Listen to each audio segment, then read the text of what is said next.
سلام به سعید استار، خوش اومدید. خنده های ریز لیلا حاتمی تو مراسم ختم مادرش.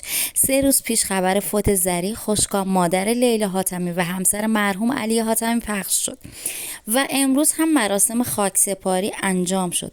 اما چیزی که بیشتر از همه توجه ها رو توی شبکه‌های اجتماعی به خودش جلب کرد، ناراحت نبودن، گریه نکردن و حتی خندیدن های بی موقع لیلا حاتمی توی مراسم بود. یه قسمتی از فیلم رو با هم ببینیم.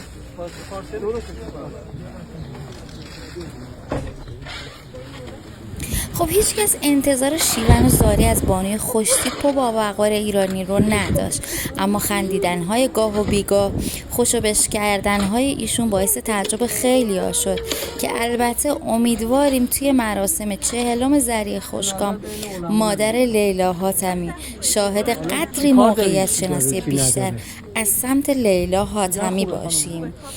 کانال ما رو سابسکرایب کنید، کلی خبر خوب تو راهه.